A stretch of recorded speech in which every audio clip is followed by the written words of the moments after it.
What is going on, everybody? If you are clicking on this video, you're most likely trying to make sure that your players aren't on this list, because I'm going to be going over the players you need to be sitting at all costs in week 4 of fantasy football. As always, if this is your first time on the page, welcome. If you do get any kind of good information from this video, make sure to be subscribed, because I put these videos out every single day. But for the people that are always on these videos, you know I absolutely hate to waste people's time, so let's not waste any time and get straight into the first player we need to be sitting this week, and that is Brian Robinson. And this really pains me to say, because he's come out here and looked like the clear RB1 for the Commanders. I mean, he's the RB9 on the season, but as a Commanders fan and someone that's looked more into the advanced stats, he's gonna come back down to earth. Despite the fact that he's been absolutely efficient on the ground, the Bills just held this Commanders team to 3 points, and now they get an even tougher defensive matchup against the Philadelphia Eagles. And Brian Robinson has had 3 touchdowns on the season in 3 weeks, which is absolutely amazing. He's had great usage, but he's only on the field for 50% of the snaps. His snap share is not the highest, and unfortunately, he's going to need a touchdown to be fantasy viable this week if he wants to score more than 7 points. And that's going to be hard to come by because the Eagles have not allowed a single running back to run over 50 yards against them. They also have not given up a single rushing touchdown this year. And what I'm trying to get at is that this is a very, very tough matchup. And if you're not going to have the running efficiency or the volume or the red zone opportunities, which is everything that Brian Robinson is good at, you're pretty much just putting him in a box, and there are better options to start. And he also doesn't have the highest floor because he doesn't catch passes. But that is something Antonio Gibson does, and he's been getting more and more involved in the pass game and has been increasing his usage. Last week, Antonio Gibson operated at a higher snap percentage than Brian Robinson at 60% and had 5 targets out of the backfield. I'm not saying this to say that Antonio Gibson is a start or anything, because if anything, Gibson is just a thorn in Brian Robinson's side than he is a good fantasy option himself. But this game script is not primed for an easy matchup against the running backs, and if Antonio Gibson's getting a little bit more involved, this is not a good mixture of things for Brian Robinson. But the next guy we cannot be starting in week 4 is Jerome Ford, and this is a guy that so many people are high on after last week, but you cannot be blindsided by the 2 touchdowns that he scored and think he's a good, safe play, because he's operating in an absolute committee. Last week he played 56% of the snaps.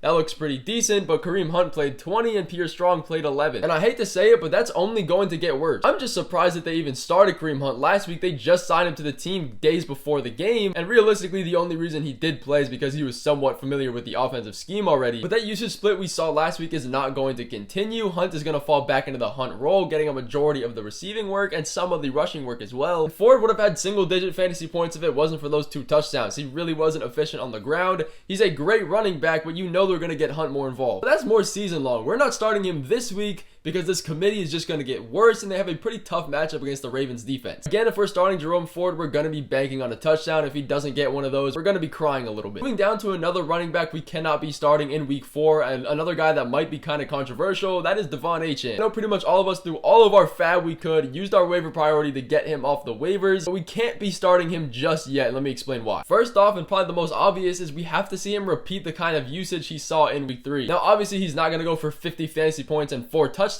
again, but it's still too early to start him with confidence because last week was only his 2nd NFL game ever. Mostert is still the lead RB. I do think it will be split, probably 60-40, but this is really a temperature check for Devonta Freeman to see how much they're going to use him, because he's not going to average 10 yards per carry again like he did last week. He gets a tough Buffalo Bills run defense. It's going to be more of a pass-heavy script for both sides of this game. I absolutely love him as a season-long play, but we really need to see what we have this week with him before we can go through and start him without even looking. And there's a lot of unanswered questions. Who's going to lead in pass catching? Who's going to get targeted out of the backfield? Who's going to lead the red zone work? Who's going to lead the 2-minute drills, the third down? And what is this backfield going to look like when they're not up 50 points? The Bills also rank in the better half of points allowed to opposing running backs. So let's just take this game as a temperature check and see what we have with him and make the assumption next week. And another guy we cannot be starting this week is Hollywood Brown. 2 absolute atrocious matchups back to back, but he was able to make it work last week only because of his touchdown volume. He's seen 2 touchdowns in 2 weeks, and again, that's not sustainable, but the target volume is there. The problem is he hasn't seen over 6 receptions for 60 yards this season. He does not get targeted downfield. That's just not something Josh Dobbs can do or this offense wants him to do. But he's looking more like a touchdown dependent guy for viable fantasy points every single week, and I would call him more of a lottery play because he's going against the 49ers defense, which we all know is absolutely amazing against the wide receivers. So I don't think I have to go into that too much, but in general, this is a terrible matchup for the entire Cardinals offense. Everybody on this team is going to rely on a touchdown to be startable, which is not a great thing to bank on because they're only projected 50 15 points in this game. If you're starting him, you're hoping for a touchdown realistically if you want him to be startable. I don't think he can get 3 touchdowns in 3 weeks and continue getting the touchdown usage split that he's getting now. He's getting targeted, but he doesn't get a whole lot of yards from it. Another guy we cannot be starting this week is Tyler Algier. We were going through and starting him until we saw the uptick of Bijan's usage, and that came a lot faster than all of us expected. But at this point, if you haven't sold Tyler Algier, there's not much you can do with him now. His usage has been absolutely falling off every single week in every aspect. He saw a season low snap share percentage of 30 last week,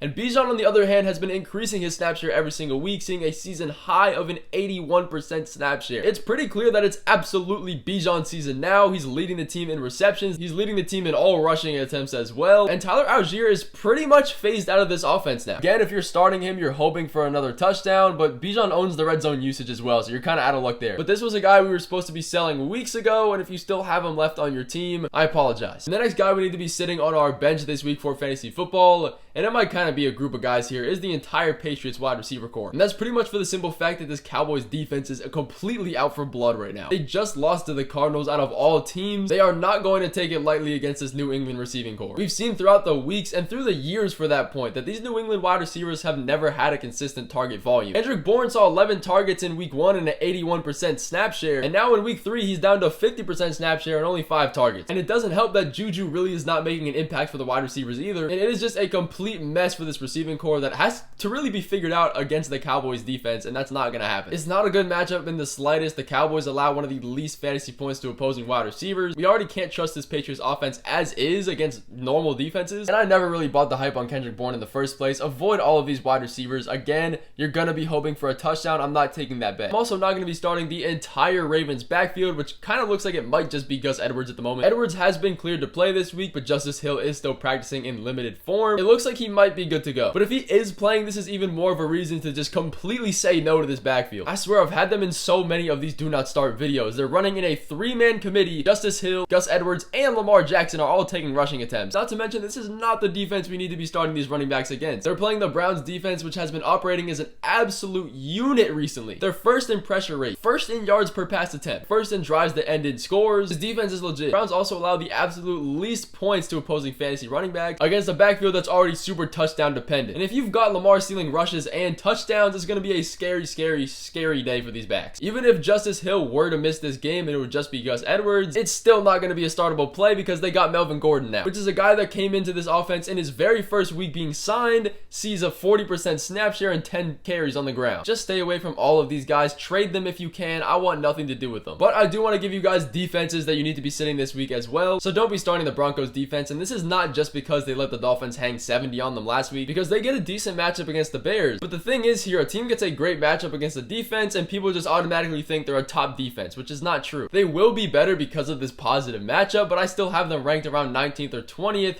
for defensive rankings. People are making it seem like they're a top 10 defense all because they play against Justin Fields. They still give up points on 60% of their opponent drive, and it's just not a great defense. If you can get the Bucks or the Browns defense, 1000% start them. And that's a little sneak peek to the video tomorrow. But that is going to finish off this video of the must-sit players here today. If you guys do want to see the players you need to be starting, make sure to be followed, have your post notifications on, and stick around for that video coming out tomorrow.